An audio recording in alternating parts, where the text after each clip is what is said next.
dad baa la dhacaa dhiigooda la daadiya hantidooda la bobaa qofka hadasha male qof dabagasha male su-aashuna waa falkan yaa geystay jawaabtuna waa ma aqaan waa layska indha tira waa layska dhega tira mas-uul kastana markuu saxaafada ka hadlayo wuxuu dhahayaa wala qabanaa wala xukumaa sharciga la keenaa wala dilayaa taasi waa afka baaculeys male hadal heenta saxaafaduna waxay noqotay kooxo hubaysanoo heebtooda la aqoon dariska ciidanka labisan ayaa dhacdil iyo kufsi geystay taasi hal jeer maha taasi laba jeer maha way soo noqota mana aqa xilligii dhammaan doonto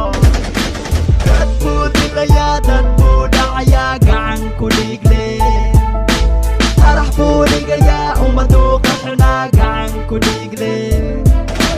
dad buu dilayaa dad buu dhacayaa gacan ku dhiigle qarax buu dhigayaa ummaduu qaxinaa gacan ku dhiigle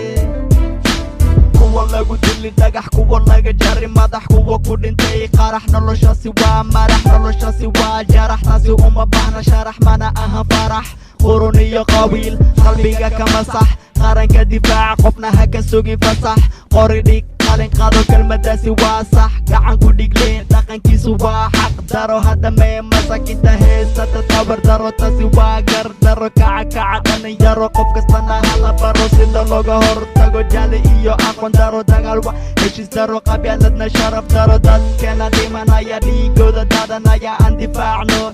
yuu yahay yay tahay taasi iska ilow gacan ku dhiigle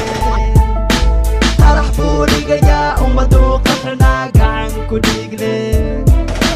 dad buu dilayaa dad buu dhacayaa gacan ku dhiigle qarax buu dhigayaa ummaduu qaxinaa gacan ku dhiigle gacan ku dhigle masakiin badan meydkooda wadada wartay kuwii wax bartay qortaa ka jirtay qarna waa xirtay taasi maxay dartay way kasii dinta ma ku bartay waa maya sabab la'aan qofina disha dembigeeda maha easy ina dhiigdaadiso ha ku noqon busy way ka dembi badan tahay adoo cabi wiski taasi waa riski qofka wax dilayo diin ma laha miyaa dad ma laha miyaa maxa looga tasha waaye maxa loo qabo waaye asna loo dili waaye ina diinteena waxay baraysa sabab la'aan qofki wax dila in la dilo culumadii wasiiradii maclimiintii dhaqaatiirtii fanaaniintii dilayaalkii wariyaalkii qof kastana waa la dilay hey